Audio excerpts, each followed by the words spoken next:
pessoal, meu nome é Paulo César, sou professor de matemática e o objetivo da aula de hoje é dar continuidade ao conteúdo de função. Lá no primeiro vídeo, no Função Introdução, eu mostrei alguns exemplos onde a gente consegue ter uma ideia de uma estrutura que é composta por um conjunto de partida, um conjunto de chegada e uma lei de formação. Aqui o que a gente vai fazer? A gente vai identificar quando que essa estrutura pode ser chamada de função, certo?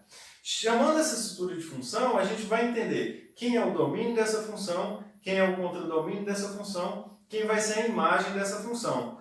Como a gente vai descrever essa imagem através de uma sentença matemática. E no final eu mostro uma representação de função, que é a representação matemática que vocês vão ver tanto no livro didático, quanto nos exercícios de vestibular, de concurso e de forma geral aí que vocês vão encontrar tanto para o ensino médio quanto para o fundamental, tá ok? Então, aproveitem a aula e bons estudos. Então, pessoal, como a gente fez na última aula algumas estruturas compostas de conjunto de partida, conjunto de chegada e lei de formação, nessa aula a gente vai construir algo um pouco parecido com aquilo. Só que a gente vai classificar alguns elementos daquele de forma diferente. Então lá eu tinha o seguinte, ó, eu tinha um conjunto A, certo? Que no caso seria meu conjunto de partida. Eu tinha um conjunto B, que seria um conjunto de chegada, certo? Essa estrutura representada através de diagramas facilita a compreensão aqui do que está acontecendo.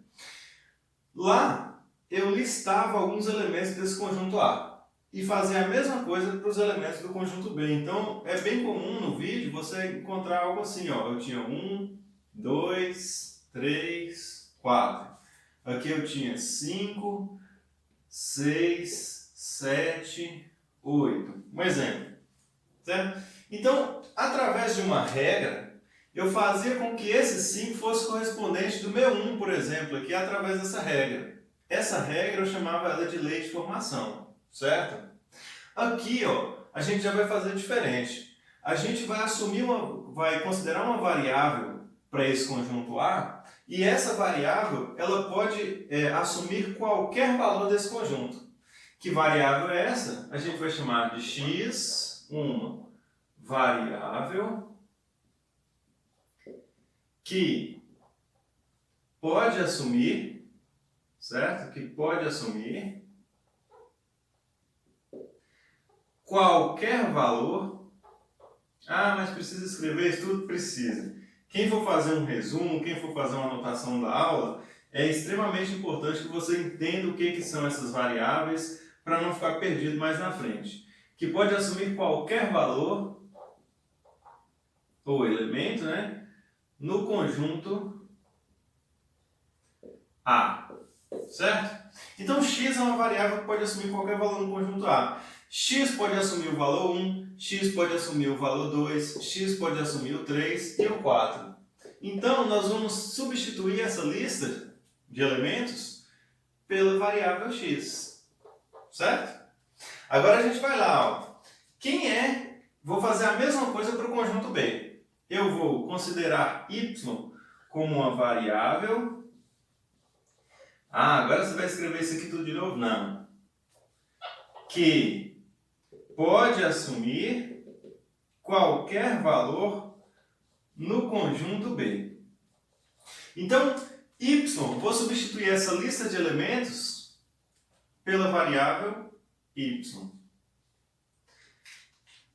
Essa lista de elementos pela variável y. O que acontece? A função, essa estrutura ela vai ser chamada de função se satisfazer duas propriedades, dois critérios. Eu separei esse conceito em dois critérios.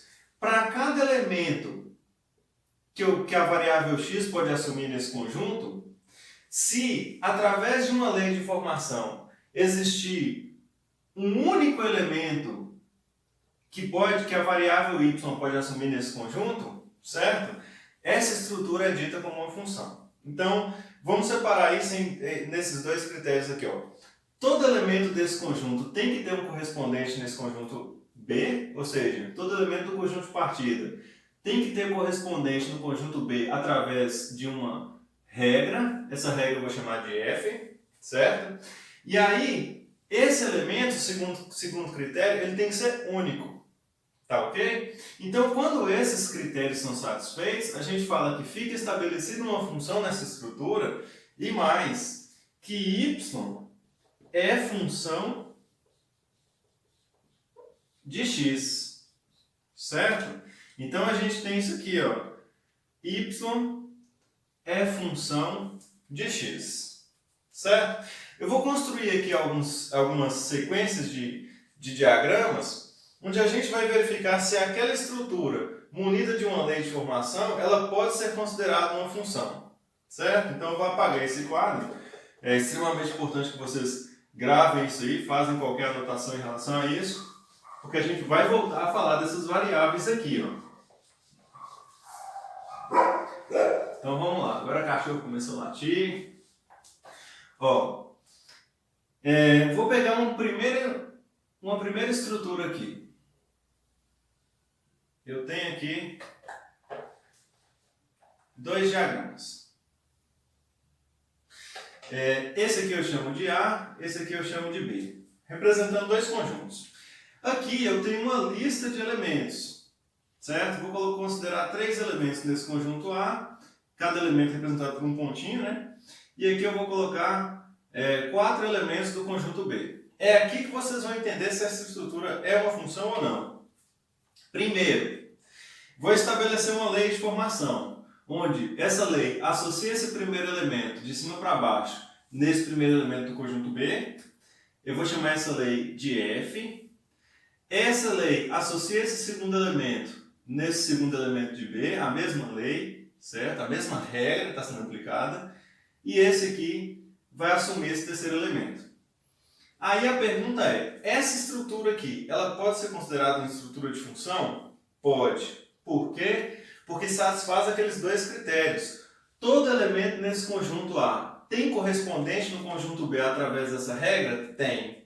Esse correspondente ele é único. Para cada elemento do conjunto A, ele é único. Ó, quantos elementos são correspondentes desse elemento do conjunto A? Um elemento. Quantos elementos são correspondentes desse elemento do conjunto A no conjunto B? Apenas um elemento. Quantos correspondentes esse elemento também vai ter? Apenas um elemento. Então, essa estrutura aqui, ó, ela é chamada de função. Quando essa estrutura é chamada de função, esse conjunto aqui, que é o conjunto de partida, ele recebe o nome de domínio da função. E ele vai ser o meu domínio. Então, o domínio ele é um conjunto, certo? Esse conjunto de chegada da minha função, ele é chamado de contradomínio da função.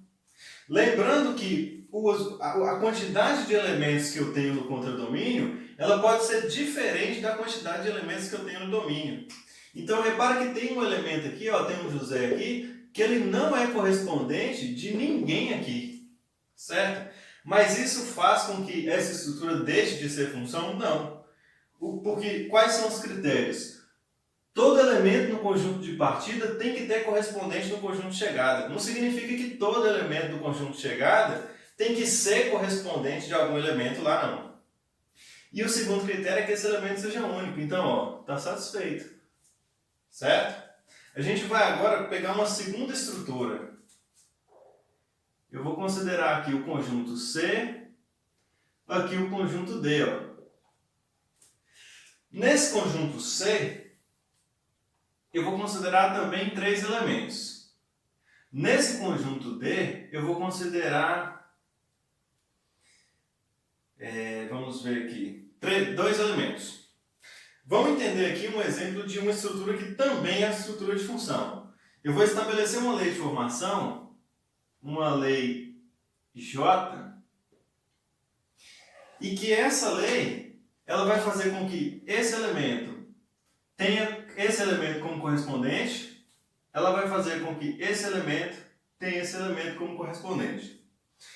Pessoal, se eu parar por aqui, essa estrutura vai ser uma função? Não. Porque falha o primeiro critério. Qual que é o primeiro critério? Que todo elemento aqui tem que ter correspondente. E tem um elemento aqui que não tem correspondente aqui. Ó. Agora, se eu fizer isso aqui, ó, se caracteriza como estrutura de função? Sim. Por quê? Presta atenção. O primeiro critério é satisfeito. Porque todo elemento aqui tem correspondente. Beleza. Agora a gente vai verificar se esse correspondente é único. Quantos correspondentes esse elemento tem? 1. Quantos correspondentes esse elemento tem? 1. Quantos correspondentes esse elemento tem? 1 também. Ah, mas esse elemento do conjunto D, ele é correspondente de 2 elementos aqui. Certo? Não tem problema. O que não pode acontecer é um elemento aqui no conjunto de partida ter 2 correspondentes no conjunto de chegada. Isso é um critério para que a função não seja estabelecida nessa estrutura. Um elemento ter 2 correspondentes, ter mais de um. Então vamos lá, ó. Essa estrutura é uma estrutura de função. Esse conjunto, como é que chama? Domínio da função. Esse conjunto é o contradomínio da função. Certo? Vamos entender aqui uma estrutura que não é uma estrutura de função. Você pode pegar lá, ó. Eu vou pegar um conjunto E e um conjunto F. Vou listar alguns elementos aqui nesse conjunto. Ó. Vou pegar conjuntos com a mesma quantidade de elementos. Eu até mostrei isso aqui nesse exemplo. Ó. Se eu considerar aqui, deixa eu ver, vamos pegar aqui, eu tenho uma lei H que vai associar esse elemento nesse. E essa mesma lei está associando esses 2 elementos. Ó. O que acontece? E essa estrutura, do jeito que vocês estão vendo aqui, é uma estrutura de função. Esses 2 caras aqui satisfazem os 2 critérios. Eles têm correspondente no contradomínio, certo? Eles têm correspondente no conjunto de chegada e esse correspondente ele é único. Esse cara aqui também do mesmo jeito. Ele tem correspondente no conjunto de chegada e esse correspondente ele é único. Esse cara não tem correspondente. Então essa estrutura ela não é uma estrutura de função. Certo? Isso aqui não é uma estrutura de função. Para fazer isso virar uma estrutura de função, o que eu faço? Se esse elemento ele conseguir ter um correspondente aqui através dessa regra H, isso vira uma estrutura de função. Mas o objetivo aqui é fazer com que essa estrutura não seja. Então o que eu faço? Sem precisar apagar nada. Acrescento mais um elemento aqui, ó, e faço isso. O primeiro critério para essa estrutura estar satisfeito? Tá. Todo elemento no conjunto de partida tem correspondente lá. O segundo é satisfeito? Não. Esse correspondente ele sempre é único para cada um aqui? Olha o que falhou. Aqui eu tenho 2 correspondentes para um mesmo elemento. Então essa estrutura ela não é chamada de função. Certo? Então pegar a ideia aí do que é o domínio e o contradomínio também vai ser um conjunto.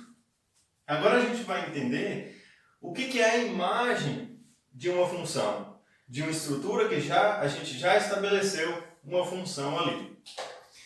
Eu vou dar um exemplo, inclusive eu pensei esse exemplo antes de fazer essa aula aqui, antes de gravar essa aula, e talvez seja um exemplo mais prático também para que a gente possa entender. Então vamos lá. Eu tenho aqui um conjunto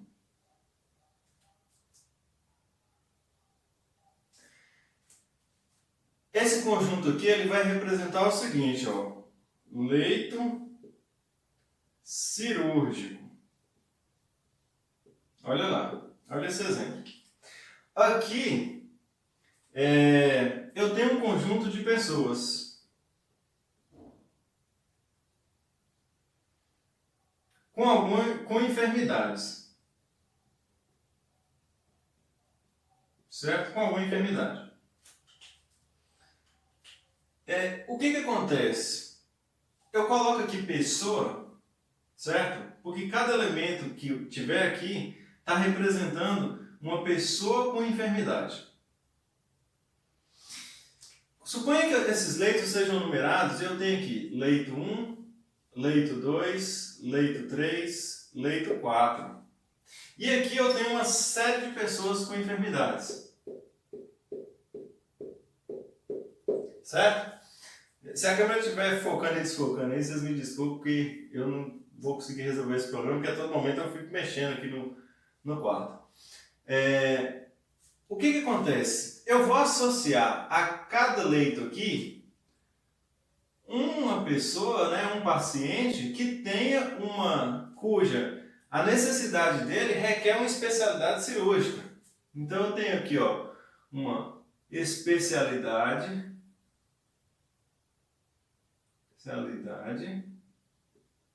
cirúrgica. Então, existem vários tipos de pacientes aqui com diferentes necessidades. Só que esse leito, como ele é um leito cirúrgico, ou seja, eu restringia esses elementos aqui, é bom vocês entenderem isso nos exemplos da aula anterior, ele vai ter apenas um correspondente aqui, ó. Leito cirúrgico, ele não é o quê? Ele não pode ser ocupado por duas pessoas. Então, cada elemento aqui, ó, tem um correspondente nesse conjunto. Aqui é o conjunto L, aqui eu posso chamar de conjunto P. Então, cada elemento aqui tem apenas um correspondente aqui, ó. Esse leito, ele pode ser reservado para essa pessoa. Esse leito pode ser ocupado aí por essa pessoa. Esse leito, ele também vai ter um correspondente. E aí, o que acontece? Só que esse correspondente, ele se dá através de quem? Através dessa especialidade aqui, ó. Através da situação onde ele se encaixa. Então, por que eu estou usando esse exemplo para falar de imagem? Porque na imagem de uma função, a gente vai considerar apenas os elementos do contradomínio que estão associados aos elementos do domínio por essa regra. Então é extremamente importante que a gente lembre o quê? Da regra na hora que for falar da imagem. É extremamente importante a gente falar o quê? Da função quando a gente for falar da imagem. Certo? Então, a imagem é um subconjunto do contradomínio, onde os elementos desse subconjunto se relacionam com os elementos do domínio. Através de quem? Da regra. Vou dar um exemplo matemático agora. Agora chegou uma hora onde a gente consegue ter uma noção um pouco melhor aí, ó. Vamos lá. Eu vou pegar aqui um conjunto numérico. Quem não conhece esses conjuntos, eu recomendo você assistir alguma aula, certo? Eu recomendo você assistir uma aula falando sobre as características dos elementos que estão nesse conjunto e as operações que são definidas lá, certo? Então, para que a gente possa ficar mais atentos aí no que fazer com esses elementos. Então, eu tenho aqui, ó, o conjunto dos números naturais, eu tenho aqui o conjunto dos números reais, certo? Os números naturais, eu vou listar alguns elementos aqui, ó. Eu vou pegar o 1, o 2, o 3, o 4 e o 5.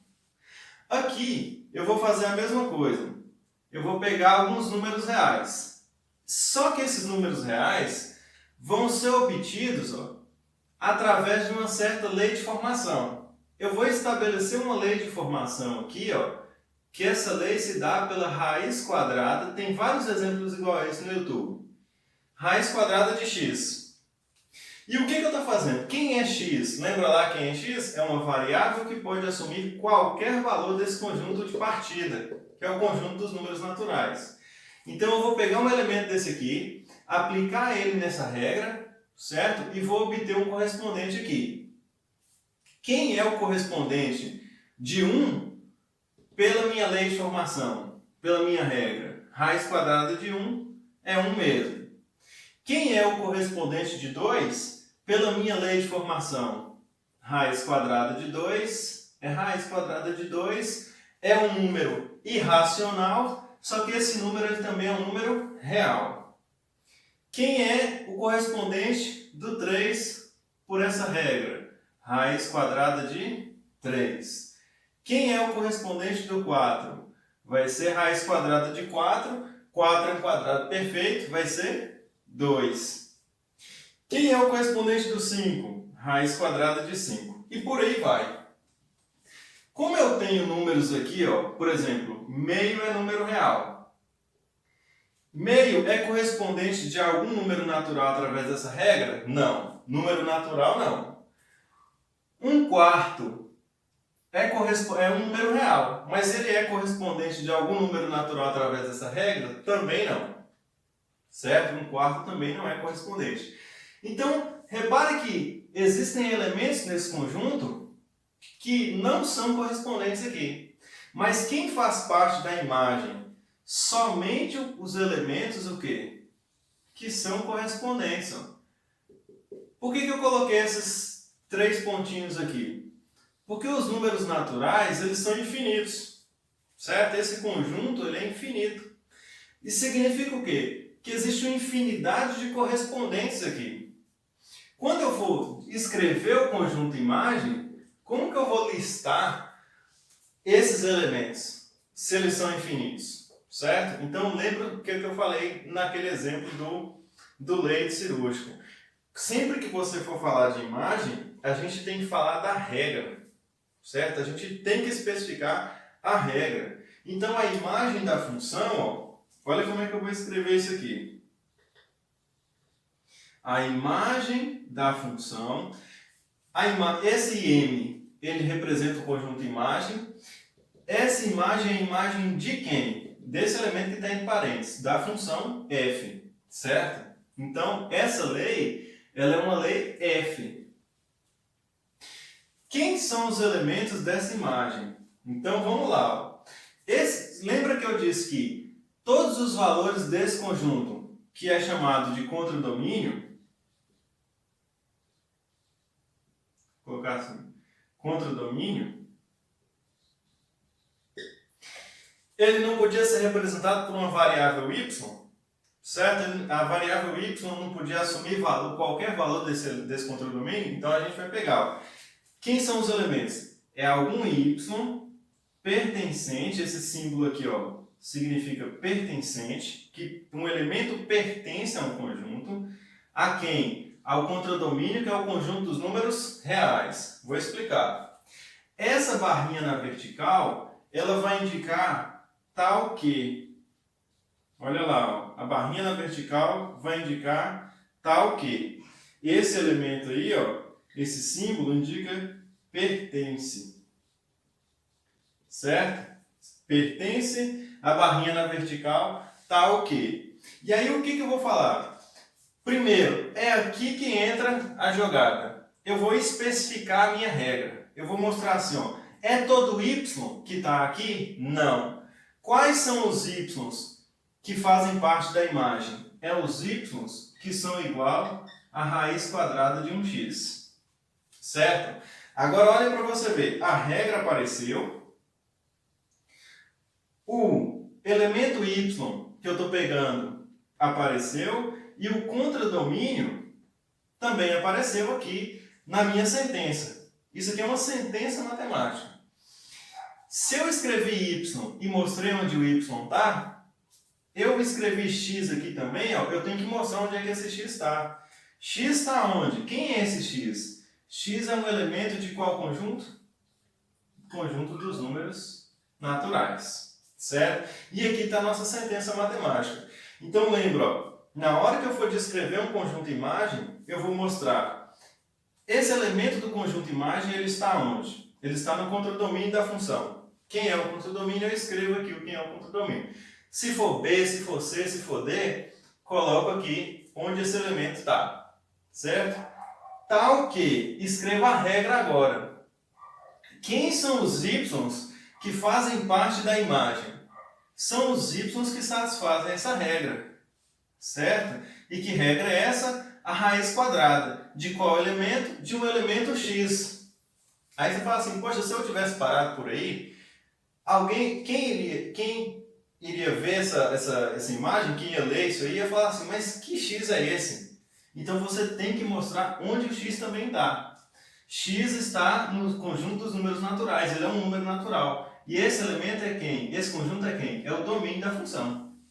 Então, olha como que essa sentença ela é completa. A gente tem elemento do contradomínio, elemento do domínio e a regra. Tá ok? Então é assim que a gente faz essa representação. Eu vou mostrar agora, para finalizar a aula, como que você vai ver a representação, né? Como é feita uma representação na linguagem matemática. E essa representação é a representação que você vai encontrar aí nos materiais didáticos, certo? Não só nos materiais didáticos, não só no texto, mas você vai encontrar aí nos exercícios, certo? Nas questões de concurso, de vestibular. De forma geral, falou de função, você tem que ter a ideia de tudo que está acontecendo aqui. De quem é de o que é e o que significa cada elemento desse, certo? Dentro daquela estrutura. Vamos lá. Ó. Uma função ela vai ser representada dessa forma. Você tem uma f, né? Pode ser qualquer outra letra, que vai representar a regra. Essa regra ela está associando dois conjuntos, certo? Ela está associando elementos de dois conjuntos. Vamos pegar lá esse exemplo da raiz quadrada. Ela pega elementos no domínio da função, que é esse conjunto aqui, leva esse elemento ao contradomínio da função, que é esse conjunto aqui, certo? Quem é esse elemento que eu vou pegar? Uma variável, elementos que podem ser, que a variável x pode assumir.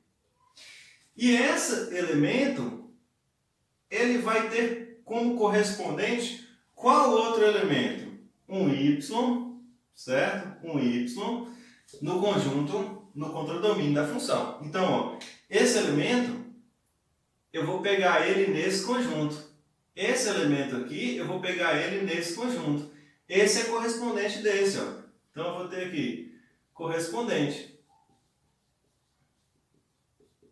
Certo? Ó, esse elemento, ele é correspondente desse. Só que, o que eu quero dizer com isso? Existe outra forma de especificar essa regra? Existe, ó. Eu vou pegar isso aqui dessa forma, ó. Eu tenho a regra da função, o nome da regra, né, uma f. Essa f ela está indo do conjunto dos números naturais no conjunto dos números reais. O que vai acontecer? Eu tenho um x aqui, ó, que é um elemento que eu pego no domínio da função, e eu obtenho um y. Só que y é esse? Lembra da regra? Se y é correspondente, y é a imagem desse elemento. Esse elemento é a imagem desse aqui, ó. Então eu vou escrever qual que era a imagem?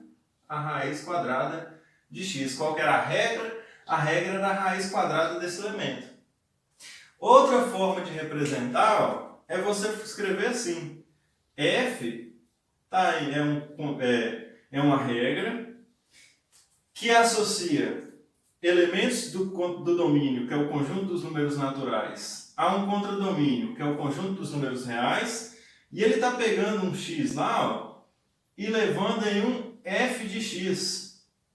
Olha para você ver. O que significa f de x? Lembra lá no início que quando eu estabeleci uma função, o y ele não seria função de x? Então a gente escreve função de x dessa forma.